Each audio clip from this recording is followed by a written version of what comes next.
now for today's topic. We would like to emphasize na the arrangement now, this is going to be a unique topic because as we mentioned in the advertisement for this Usapan episode, na the guest will be the audience, no? Kayo po ang guest namin at ang aming trabaho ngayon is to ask you questions for you to share not just your experiences but your thoughts on the subject matter. At ang trabaho naman namin kasama yung aking mga kasama rito, si Louie, si June at si Pearl, ay to react doon sa inyong mga kasagutan.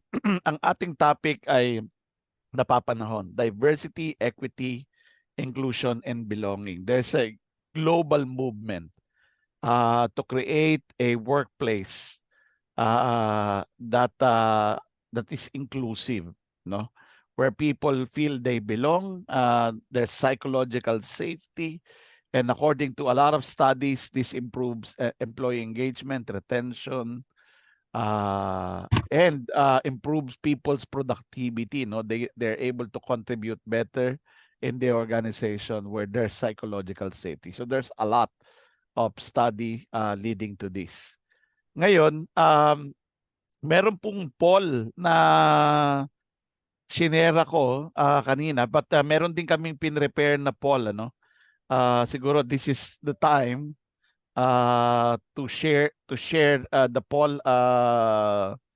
Norman, pwede ba nating i-share yung poll? Meron pong katanungan kami dito to get the ball starting, rolling, to get the ball rolling. Kung ano ang current na yan. Nakikita nyo po ba? Ayan. How would you rate your company's DEIB practice? Oblivious meaning hindi pa napapag-usapan, o nag-uumpisa pa lang yung awareness sa inyong organization. Okay? O nagre-review na ba kayo ng inyong DEIB practice? Meron na bang program? O malalim na, part of our culture and strategy, yung diversity, equity, and inclusion. So sumagot po tayong lahat para makita natin kung ano ang current. So far we have 22%. All right. Ayan, we invite you to participate in this poll. Okay. We are at 59%. Ayan, 59% po. Baka po meron pang gustong humabol. Ayan. At yung ating mga host, baka gusto nyo rin mag-share ng inyong sagot. Makakasagot ba kayo, Louie? Ayaw eh. I'm clicking. Kasi host, co-host no? Pero nakapagpalit na ako ng damit. PSTD na ulit. PSTD na, ayun. So we are now at 63%. I'm just going to give it another minute. Baka yung iba ay nahihirapan pang ma-access yung poll. Ayan. So far, marami-rami na rin yung nagsisimula na yung kanilang awareness. Meron nang nagre-review ng kanilang culture. At meron ng malalim na yung practice nila ng DEIB. Pero marami pa rin po ang oblivious. Alright, we are at 71%. Okay. I think it's time to end the poll and then share with you the results. Ayan. Kita nyo po ba? Kita nyo yung result? Ayan, we have 40% of the people in the Zoom room say that hindi pa napapag-usapan, oblivious pa yung mga tao on DEIB. We have 4 people or 27% who said, oh, the awareness is beginning.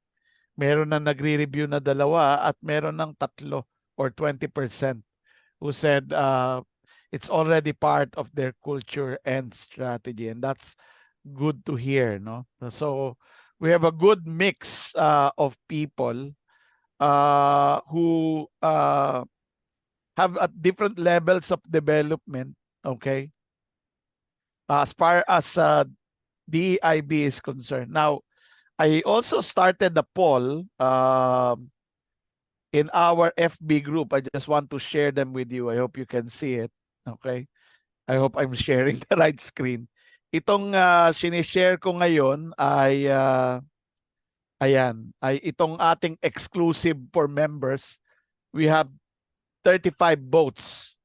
At according to the members of PSTD, kasi ito puro members ng PSTD, 25% said they already have a program, no, to enhance employees' awareness and encourage them to practice DEIB. And then we have 32%. Ano ba yung 32% na yon? That's about 11 votes, no? Na ano na siya, important part of our culture and strategy. Meron pa ring 15% na hindi pa napapag-usapan ang DEIB at merong 8% at 8% na nagsisimula pa lang yung awareness. At meron ding isa na nagsabing meron ng practices pero walang documented policy. So that's one group. And then I also posted the poll in the other unofficial. Meron kasing unofficial at saka unofficial na PSTD group. So let me just share. Hold on, give me ayan. Okay, if you can see it. Mas marami sumagot dito because it has 8,000 8.8 thousand. So 8,800 members, no? We have 131 votes. And 26% said, oh, wala pa. Hindi pa napapag-usapan. Meron ng 9% on the awareness mode. May nagre-review, 12%. Ang great news dito, meron ng 33% na meron ng program on DEIB at merong 19% na nagsasabing this is already part of their organizational culture, and that's great news, no? So I'm going to stop sharing and siguro shoot the first question, and ang unang tanong na gusto nating itanong sa lahat is if you practice dun po sa mga nandito na sa sa awareness na at meron ng program at saka nakapag-launch na part na ng kanilang culture yung DEIB. Ano po yung nakikita ninyong positive results ng DEIB? So what we're going to do is ask you to share your answers using our chat. At pagka nabasa natin at merong opportunity to ask you to unmute your mic and open your camera so that you can participate in the discussion. So yung unang tanong po natin is ito, ano yung nakikita nyong if it's just started early result of implementation of DEIB programs in your companies? And Janet, do you want to answer? You unmuted your mic. Ay, nag-mute ulit. Go for it, Sorry, Janet. pindot lang po ako. Okay. Gabi po. So sino po yung sa mga nagsabi meron na silang DEIB program, part na siya ng culture? Please share your answer using the chat. And then yung ating pong mga host ay ipipick up yung inyong sagot. Ayan, siguro para wala tayong dead air habang hinihintay natin yung inyong kasagutan, simulan natin sa ating mga host. Ayan. Ang Among Us, si Pearl yung part ng international Si Pearl. organization. Pearl, meron na kayong program, no? sa iyong Definitely. Actually, nagulat nga ako that marami pang oblivious doon sa DEIB. Well, it Mm. started with DEI, tapos medyo nag-expand, DEIB, marami pang parang LGBT, tapos naging LGBTQ, LGBTQIA, LGBTQIA++. So yung nadadagdagan ng letters. Oo, nadadagdagan ng letters as the concept increases. So, nagulat nga ako na may mga oblivious pa kasi I think it was in 2007, I was part of another global That long organization. ago, ha? Oo. Oo, 2007, may DEI program, DEI culture na kami. As in, may DEI, parang DNI pang hanuunay. DNI day pa kami for a year, parang, or week, DEI week kami doon sa company. Diba? So, parang, as I've moved organizations, I will always look for that DEI program. Kasi kahit nag-exit interviews ako noon, pag tinatanong ko ang empleyado, parang what will you miss or what kept you staying kahit paalis na sila, ang majority of those who answered, ang reason ba't sila nagstay or yung mamimiss nila dun sa company is the DEI program. Kaya so ngayon, I've moved on to another organization dito. Same, medyo, na kami, buo na yung culture in so much as meron kaming, at the global level, meron talaga kaming DEI na vice president. So among May vice president for DEI. Oo, Wow. meron talaga kaming vice president for DEI, which takes really care na, well, she handles DEI, but she falls under the entire talent management parang department sa HR. So, ang ini-ensure lang nun is that tuloy-tuloy yung programa, nag-work yung mga ERGs namin, and even the language ng lahat ng communications namin, dumadaan muna doon sa DEI namin to ensure na lahat ng communications, everything na pinapalaganap sa mga employees, kailangan ang language parang aligned to our DEI practices. So imagine may mga key result areas, may mga key performance, may mga success indicators yan, ano. Correct. So what do you measure, Pearl?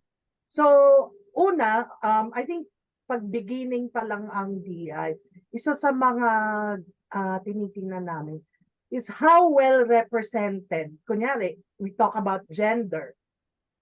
Nagre-release yung DEI team namin ng statistics on how well represented the genders are in terms of our executives, para ang leadership namin, alam namin na balanse, hindi puro male, hindi rin naman puro female. So, at least well represented. Hindi lang yon, pati kunyari, in terms of age, nilalagay yan.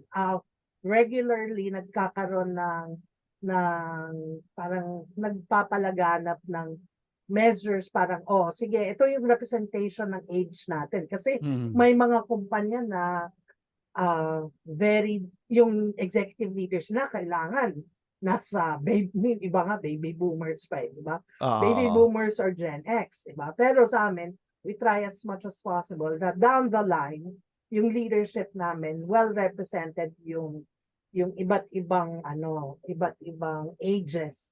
Tsaka part of that is also nakakapag-hire ba tayo ng disabled? Meron kaming ganong metrics na ilang person with disability. Person with disability, diba? So, ilan ang person with disability, and even sa facilities, tinitingnan namin, are our facilities favorable to those with disabilities, mga gano'n. Okay. So those are initiatives, ano? Oo, yun yung mga, pero yun yung una, kailangan at the very least, well represented yung yung iba't ibang aspects ng DEI. And then we go down the line dun sa iba't ibang functions ng talent management, like talent acquisition, learning and development, and so on and so forth. Sa LMD nga, yung mga training programs namin, tinitingnan ng DEI yan kung ang language ba ng training namin. As in may yung mga members kami nung DEI council namin who sits in Nire-review. to review yun bang training mo, is it parang DEI friendly, Oo. parang gano'n. I guess that's putting your money where your mouth is, ano. Oo. June, I'm going to ask you to share your your experience. But before we do that, remind ko lang po yung ating mga members of this learning conversation, ano, to also share your company's yung tanong ko kasi is ano ba yung nakikita ninyong positive outcome, especially those who said they already have a DEIB practice in their organizations? What are the positive results that you see from it? No, whether that's early result o dahil matagal na yung practice ninyo, please share your answers sa ating chat para lahat po tayo ay makinabang doon sa inyong mga experience. So this is an opportunity for us to cross-pollinate practices and ideas. June, your organization is also an international organization. So I imagine that you have something like this in your organization, June? June, you hear me? Hindi ata ako naririnig ni June. Yeah, definitely. Because the more research institute is, yeah, I can hear you. Okay, sige. Hello? Yeah. Okay, go ahead. Hello? We can hear you. We can hear you. We can hear you. Naglalag kay June. Naglalag si Jun. Sige. Yeah. Can you Nawala. hear me? Yeah, Nawala. okay, All right. okay. So, Yes, June. Sige, go ahead. Hindi, all mukhang right. What about now? It's okay? Okay Yeah. na. No. Mukhang ito yung challenge ng Okay. All right. So, look at Naglalag talaga, June. No, Ed? Jun, No? baka Ah. tanggalin mo yung video mo. Kasi nung tinanggal mo yung video mo, mas hindi naglalag. Oo. okay. Wala, Is it mukhang okay? June, ano mo muna, i-chat Okay. mo na muna. No. Sign na lang natin. I-chat mo na lang muna, June, at medyo hindi yung dating. All right. Sige, chat ko muna. Chat mo na lang muna. Pero ako naman, okay naman, kasi kinakabahan din ako sa aking internet connection at tagdulo ko yung internet connection dito sa amin. Okay naman, Louie. Oo. All right. So, let me habang naghihintay tayo ng mga kasagutan and we need to move forward with our conversation. The real agenda for tonight, ano lang 'yon, pasakali lang 'yon eh. Ang topic natin is really how do we apply DEIB in talent development, and we need your insights on this. Please share your thoughts.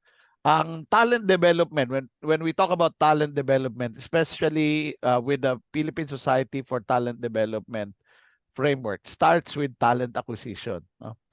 So, it starts with talent acquisition, kasama yung career development planning, learning and development, performance management or performance improvement, succession management, leadership development, not necessarily in that order, no? So, let's start the conversation with talent acquisition. Ano po ba ang nakikita ninyong dapat nating gawin as talent development practitioners, no? Whether you're with L&D, recruitment, HR, to make sure that our talent acquisition is aligned with the the concept of diversity, equity, inclusion, and belonging. Ayan po yung ating kasunod na tanong, and since talent acquisition ito, marami kasing one of the things that I did for a long time, Louis, is recruitment. I've done a lot of executive search. And you've been an HR head, Louis, di ba? You also did recruitment. Oo. Tama. Oo. Tayo mga Pinoy, notorious tayo dun sa preferably this age, no? Yeah. Ano ba yun? Ano ba yung mga Pleasing ginagawa natin sa personality. preferably male, preferably female, Age di ba? Mm. Oo, what it does is it kind of segregates and categorize people. Ano po ba ang inyong mga ginagawa na ngayon or practice that hopefully eliminates yung ganitong klaseng exclusion at gawing more inclusive yung ating talent acquisition? Ayan, si Ruel ay may Yeah. sagot. Oo. Very least, we make sure that our documents, forms, communications are not only gender inclusive but also sensitive and consider race, nationality, religion, disability. Ruel, so habang hinihintay ko natin yung sagot dun sa acquisition, sa talent acquisition, kung okay lang sa'yo to unmute at i-share yung, meron akong specific na tanong dito sa pag sinabing also sensitive and consider race, nationality, religion, disabilities, etc. Paano yun, Rowell? How does it work? Pwede ka bang mag-unmute, Rowell? Yeah, hi. Hi everyone. So yun, with regard to disabilities, race, I mean, we consider in terms of the terminologies that we use. At the same time, we make sure that all our statements, kapag binasa siya, walang Inclusive. very inclusive siya and walang na-violate na any gender or race, nationality. At the same time, with regard to this, it should be more picturesque in such a way na kapag binasa siya, maiintindihan even those with visual disability, those who are Okay. blind, and we need to could be considerate of that. Para pag pinlay nila, pag nag-auto read yung text, picturesque, so may imagine mismo nung makikinig kung ano yung yung nakalagay na text. Kumbaga, in that way, ma-address yung yung ibang areas din. Hindi lang yung yung nabasa lang by reading, but also hearing. In short, intentional talaga, Ed at Rowell, ano? Very intentional yung approach. And then yung gender inclusive, and then usually kasi before more into very masculine yung yung mga terminology na ginagamit, kailangan daw pag English he. Parang yung ouch, pronouns, yung use of pronouns. Kailangan daw he yung nakalagay. Ay, hindi po. 'Di ba? Them daw ilalagay, hindi po. Pwede namang the person or the people in such a way na very inclusive siya regardless of gender. So hindi kailangan them, ha? Hindi naman necessary na them. Kumbaga, the people of or the person. Ako, I find the use of them and they are as more convenient. I mean, it applies to everyone, di ba?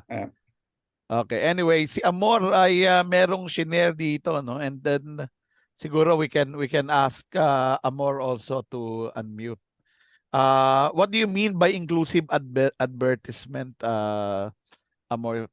Would you mind sharing with us your experience on this? Hi, good evening. Can you hear me? Yes, we can hear you. Pwede mo ring i-on yung camera mo, ma'am. Gusto. Okay. Okay.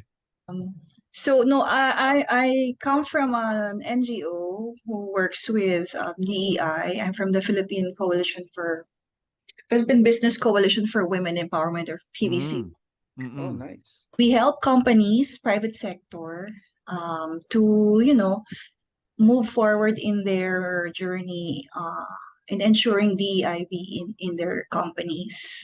So anyway, inclusive sourcing or recruitment, yun nga DEIB starts talaga from the labas pa lang of the company, which is to source And the problem sometimes of companies when we ask them, so how come they're, kunwari for male-dominated companies, how come you have very few females, blah, blah. And then they will say, kasi wala namang nag-a-apply di ba? Or even if companies have like positions available for persons with disability, they will say, wala namang nag-a-apply or merong nag-inquire pero hindi tumutuloy. So parang yung inclusive advertisements, it also includes, yun nga, tama si kanina si Roel na kailangan inclusive yung language when you do advertisements na hindi mafe-feel, ay panlalaki lang to o pambabae lang to or so you use a gender sensitive language or neutral language.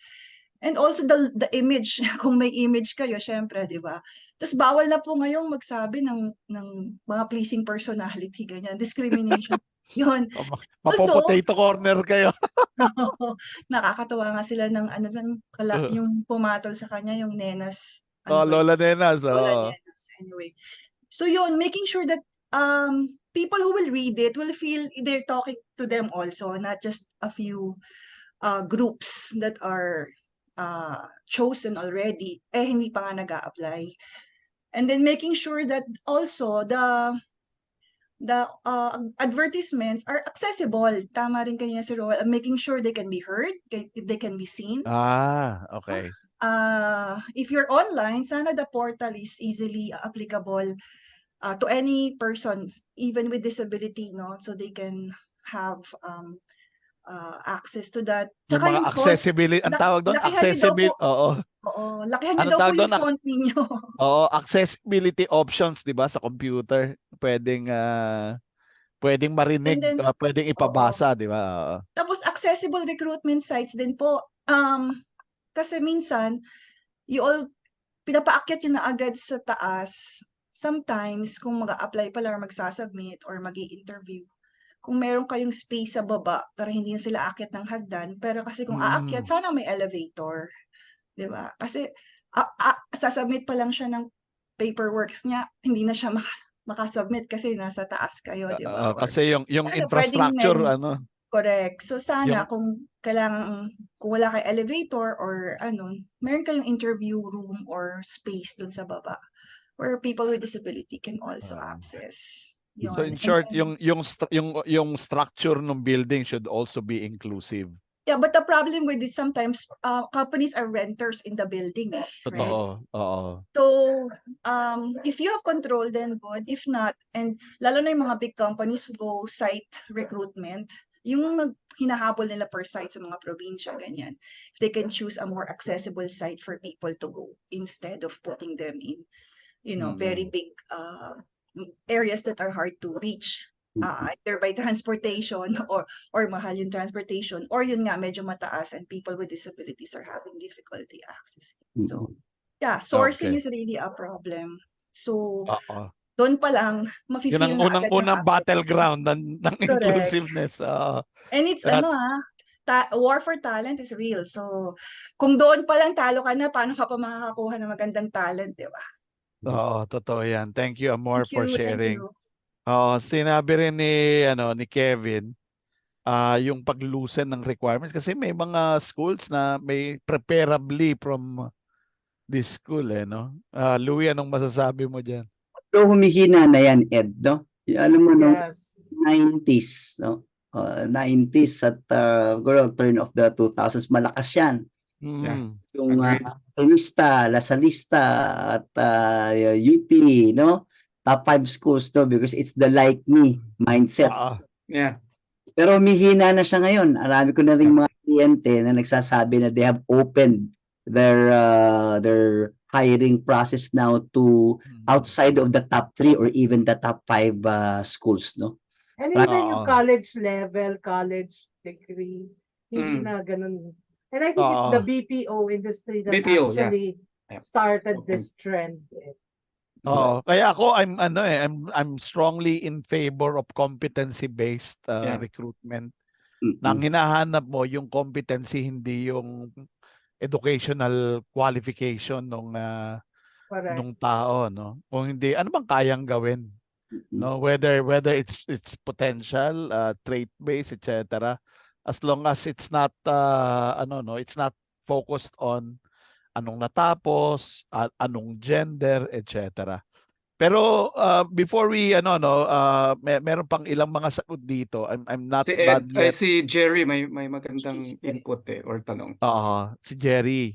Yeah. Ano ba yung pakiano nga asan yung Yeah, kay nasa unahan. So the question I want to raise according to him is hiring for DEIB consistent with hiring for culture fit? Gandang tanong. Pero hindi Jerry, pwede bang i-expound dito, sir, kasi hindi malinaw sa akin. What do you mean? Hi, everyone.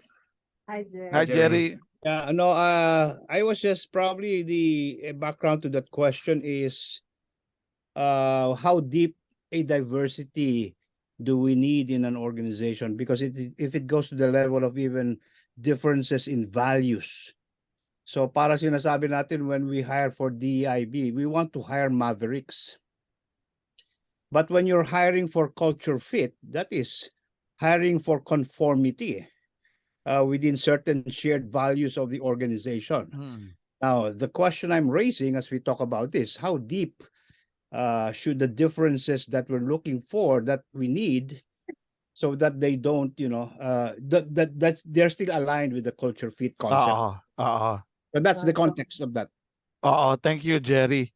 Anyone who wants to share their thoughts on that? Ako sa experience natin with clients, no? Especially that dati DNI tas DNI, DEI. no? These global companies are very strong in promoting DEIB, but are also very strong in ensuring that the core of the culture is intact, no? So yung balance nila doon, no? Really hiring for diversity so that you allow talent to really join your organization, but ensuring that even if you have a good mix of of gender, if you have a good mix of generations or ages, if you have a good mix of differently abled people, these people will still align with the through onboarding or other programs. From culture fit, meron na ngayon tinasabing culture add, di ba? Culture add. Culture, and at the same time, who will add and further enrich the culture in this continuously evolving times. Right. Okay. Yes. So if I may add to that. Yeah, so siguro yung take doon, it's really combining both the fit and the add, because there are really culture fit that are for me non-negotiables. Like if your culture is integrity, there's no way you can go against that. No, it's so foundational. Same like customer focus, right? Pero tama rin si Jerry. What about the other culture? Let's say for example, yung culture mo it's about agility, right? Pero yung dala niya naman, it's something even more different to that, no? Innovation. Pwede naman pag-combine yun eh. So kung hinahanap mo lang agility, pero what he can add is more on what you can say innovation, or wala sa culture mo yung sustainability, paano yun? So if you are, this is where Jerry's point makes sense, no? Wala sa culture mo yung sustainability, wala sa culture mo yung DEIB. So if you're looking for a fit, and here comes a guy who is very passionate about diversity, inclusion, sustainability, environment. So that's where culture add would create more value. So doon hindi nakakatulong yung culture fit. So for me, it's a combination of fit and add together. Thank you, Louis, for saying that. Okay. I see Iris raising her hand. Iris, you want to share your thoughts on that? Sure. Hi, guys. So I think I just wanted to add to June's point on integrity, right? Everybody has integrity as a culture, regardless of any industry. Iris, go on. Right?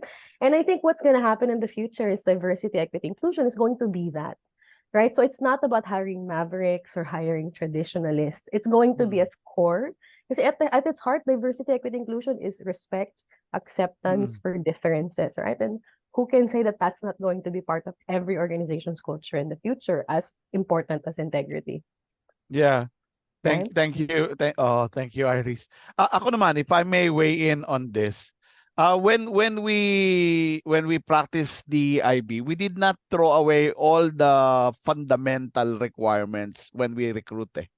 Di ba? We're looking at capability, we're looking at competencies.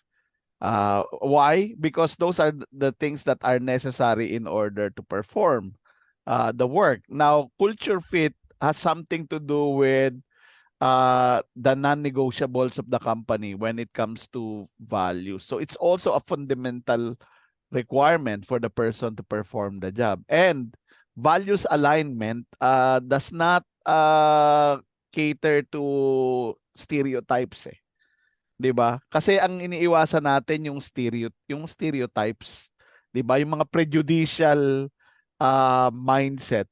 For example, I ran a training on interviewing skills for hiring managers just a few days ago. And yung interview question na halimbawa sales yung position, they prefer men. Ang assumption kasi yung mga lalaki hindi nabubuntis, no? Hindi nanganganak, hindi nag-aalaga ng batang maliit. So the questions they ask is kapag ka babae nag-a-apply, are you married? Do you have kids? How young is your youngest? You know, how do you intend to manage your work amidst this situation that you have are all prejudicial and stereotypical. Yun yung kailangan nating tanggalin sa lengguwahe ng recruitment, and look at people for what they can contribute in the organization regardless of who they are. So we do not throw that away. We don't throw away the fundamental requirements. We just remove the stereotypical requirements. Yes. Teka, okay, Ruel and then Bing. Yes, Ruel. Oh, nawala si Ruel. Yeah, Ayun, hello Ruel. Ed. Yeah, susugan ko lang yung sinabi mo. Talagang susugan. I think hindi prepared yung mga ganong organization in terms of policies, processes, and yung mga tools na ginagamit nila. Kasi even if may alaga naman na bata, yung isang babae, no, hindi yun nangangahulugan na hindi na niya kayang gawin yung kanyang obligasyon sa kanyang trabaho. So that's something that they need to look at then. No? At the same time, meron tayo tinatawag kasi 'di ba na job description and then person specification. In terms of person specification, dito natin sinasabi kung ano yung mag-fit talaga kasi halimbawa hindi ko lang alam kung sa mag-a-apply to. Halimbawa kailangan iangat yung isang tao para umakyat ng isang floor ng building. Yung pinakalalagyan hindi mag-fit doon kapag ganito yung size. So ibig sabihin yung size nagma-matter siya. That's a person specification because there's a risk sa trabaho. So doon lang siya magkakaroon ng adjustment. Pero if hindi naman hinder yon in performing the function, and then that's the time that we need to consider. Kasi may mga trabaho talaga that will require specific person specification because of dun sa trabaho mismo. But it doesn't mean physical features and capabilities, Ruel. Yes. Is that what you're talking about? Okay. Yes, kasi hindi naman halimbawa if the person would need a wheelchair and then the tool na ginagamit at wala pang na-develop na tool na pwedeng gamitin para angat yung person na naka-wheelchair to do the job, then that's a person specification. So yun yung I think kinakailangan ding makita din ng ibang organization. And then kung hindi mag-fit, of course there are other function na pwedeng accommodate yung mga ganong candidate for the role. Ayun. Okay. Thank you, Ruel. Very well said. Bing, yes. Hi, good evening. Nice to hindi ko pa masabing nice to see you kasi di naka-on yung camera. Okay. Ayan. Nice to see you, Bing. Thank you. Yeah, I just want to share. I'm from Acer Philippines. So we're really into sustainability. So I was just listening kanina dun sa mga thoughts about culture, no? We're actually planning to hire deaf and mute. So may disability. So and if you have a culture already that's already in place. If you're gonna open diversity, inclusion, I think the culture also has to evolve. Oh, good So point. Yes. yeah, because it requires preparation. So we're just starting, and I just realized that for us to really be open to hiring persons with disability, we have to prepare our own employees on how to interact and also work with people who have disabilities. So I think we may have the culture already that's in place, but it can evolve, and we can add more values, to openness, to opening your opening the minds of the employees to embrace diversity and inclusion. Oh. And I So think ano this naman, is where the role of talent development and yung mga learning and development would come oo. in, Bing. Yeah. Di ba? Kailangan yung start May ng programa. training, oo. Dapat. Tapos yung pagbabago ng language, di ba? Yeah. Kasama ng culture yun. Oo. And sorry, even if, like in recruitment, before we can actually, change our recruitment policies and procedures, we still have to prepare, what we have inside. I mean, it has to be inside out. That's just my sharing. Thank you. Oh, thank you, Bing. Well, that's yeah. And this is where learning and development comes in. Ano, na-realize ko rin habang sinasabi ni Bing yun, yung kumpanya na yun na asked me to run a training on recruitment probably did not expect na we're going to talk about DEIB in recruitment, and they're not mentally, emotionally ready. Yung mindset wala pa doon. Kasi meron nga, just like in our poll today and dun sa ating survey sa ating FB groups, marami pang mga oblivious eh. And kaya importante, I guess, kaya rin natin ginagawa ito sa PSTD to broaden yung awareness of DEIB and how they apply, not just with the people who are already in the organization, but also the people who are joining, who they let in the organization, so to speak. So, Can I ask one question, kay Bing? Yes, June, go ahead. Yeah, and it may pertain to every one of us here, Kasi pag sinabi nating DEIB, ang naiisip natin kaagad, it's in terms of gender, race, and all. But there is a hidden dynamics that is a lot of times hindi nagkakaroon ng focus. And it's regardless of those genders and differences. It's the relationships basically in the office, whether you are a junior member or a senior member, expert, newbie, boss or member, and the team leader. How inclusive or how talent development is really building inclusivity into those kind of relationships, such that if I attend a meeting, kahit hindi ako expert, kahit ako ay junior member, I have the courage to speak out simply because the culture and the leaders are really encouraging that. And so that's for me sometimes the kumbaga parang forgotten or neglected aspect of DEIB. So you can be inclusive in the way you treat race, religion, pero pagdating in the way you treat your subordinates, nawawalan ng inclusivity sometimes, So being that kind of aspect ba, is it already included in the way you define DEIB? And is there an existing program for talent development?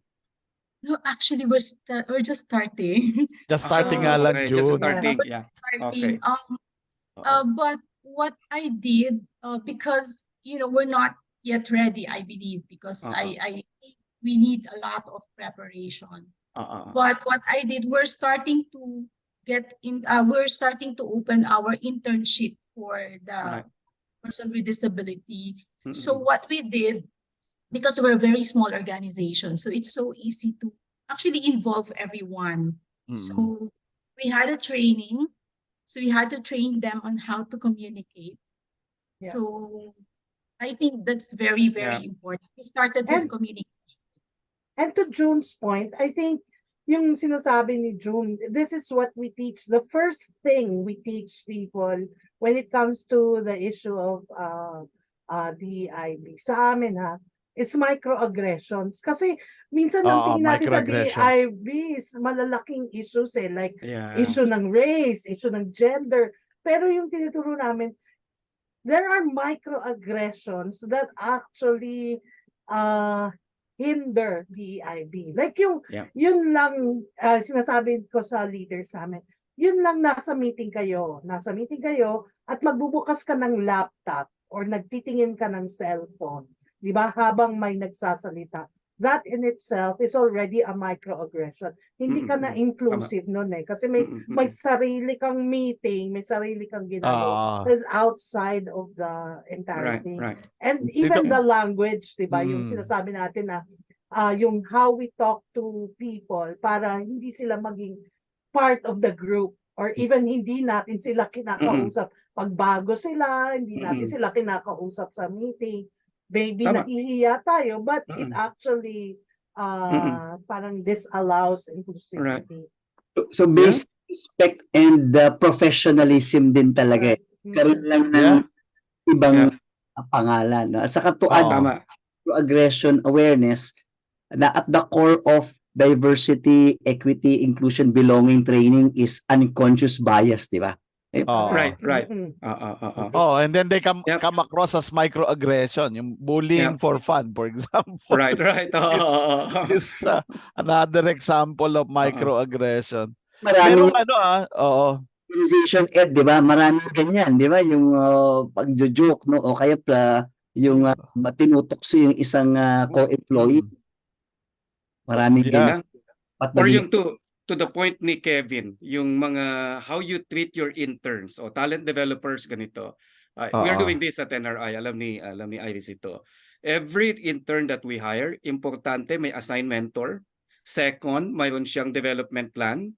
Third, may opportunity siya na pag nag-graduate sa internship, he or she or they are going to present their project to the whole of the branch.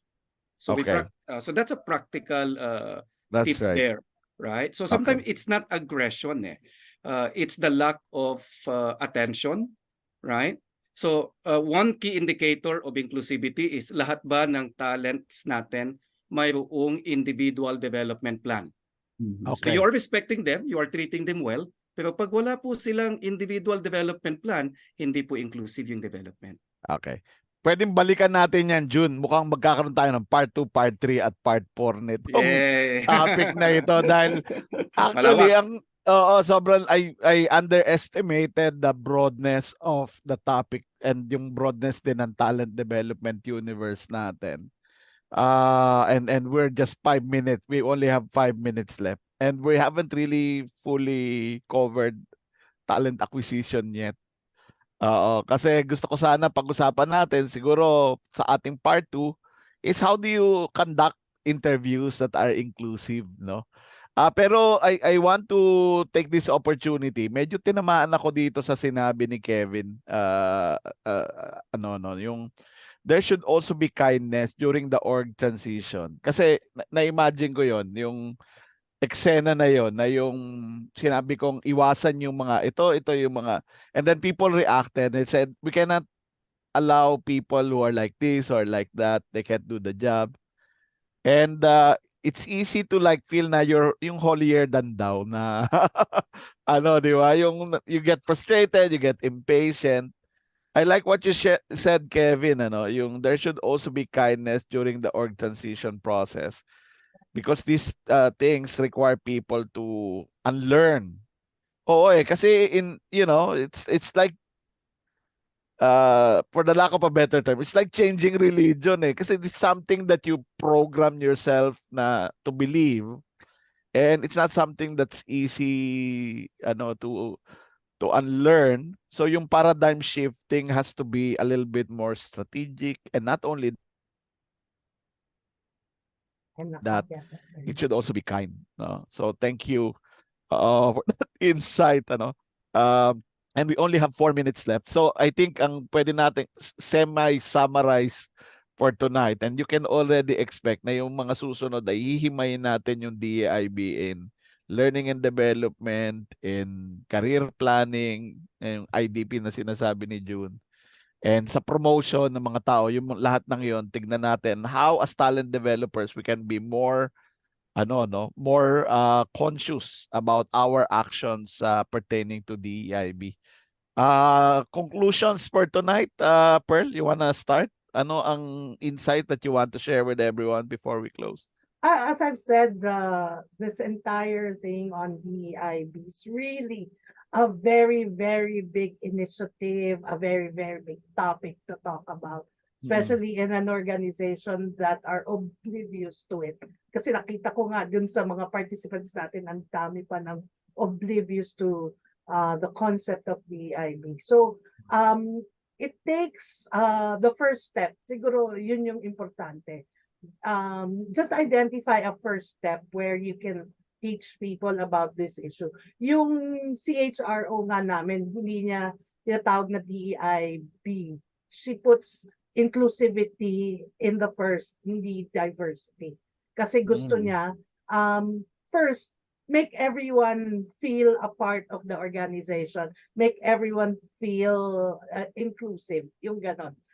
Before you even talk about the issues of diversity, of belongingness, of equity, mas importante yung inclusivity, di ba? So I think yun yung, and as I think many have mentioned, madaling gawin when you talk about respect, di ba? Yun ang, I think, the basis of everything.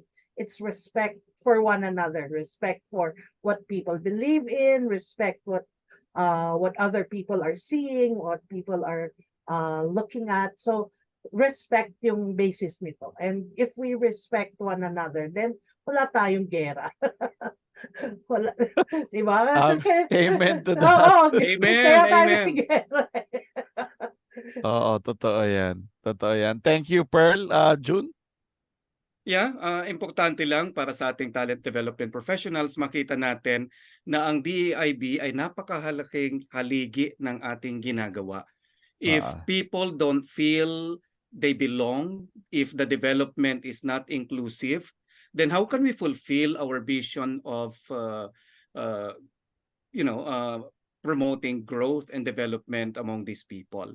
So I cannot see DEIB away from talent development, nor talent development without DEIB. For me, they are inseparable. Ang importante lang sa atin po, makita natin yung big connections natin. All right, thank you, June. Louis? Dalawa tumatak sa akin, yung tanong ni Jerry kanina, at ang magandang sagot ni Roel na if the candidate can do the job and fits the company and team culture, tas dadagdag ko yung and can possibly add to the company and team culture, then process the applicant. Pangalawa, yung sinabi ni Kevin Nera dito na it has something to do with power relations, no? Yun ang isa sa mga barriers dito sa Pilipinas. Mataas tayo sa distance, tama? At kaya maraming training at awareness at communication at promotion at culture change ang kailangan ng Filipino organizations para dito. Kaya kailangan tayo dito as talent developers. Okay, thank you, Louis. Well, it's 7:01 and we barely scratched the surface. So this looks like it's going to be another series for the tropa. And be part of the tropa, mga katropa. And be part of the next usapan. Baka nga hindi month-long, Roel. And hopefully, yung mga suggestion dito, no, na makakreate tayo ng checklist, hopefully it leads to that. Nakikita natin yung yung magnitude of the kind of paradigm shift that we all need to make. And I guess we can lead from the middle as far as our organizations are concerned to start thinking about how we can champion DEIB mula sa series. Nakita ko kasi yung series ni Amor. Mula sa recruitment, mula sa talent acquisition hanggang sa pagpili ng mga leaders para sa ating organization. So isa na naman pong episode ng Usapang Training at iba pa ang nagtapos ngayon. Magkakaroon po tayo ng undas break sa linggo. Ayan, at so magkikita po tayo another week and we'll pick this up again, ano? June. Mag-uusapan po definitely. namin kung paano tayo magre-reprogramming to cater to this topic. I think it's a very important topic to cover.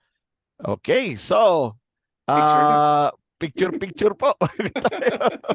Bago matapos, ayan, group photo, sabi ni Ka Norman. Yan, paon ng ating mga picture. Ayan, at ang magkita-kita. Alright. Opening the camera. Oo. Meron pa po bang gustong sumama? Ayan. Okay. 1, 2, 3. Alright. So much, everyone. Okay, maraming Thank you. salamat po. Maraming salamat. See you Happy next week. weekend. Next week. See you next week. Thank you, Bye-bye. everyone. Magandang gabi po. Happy long weekend.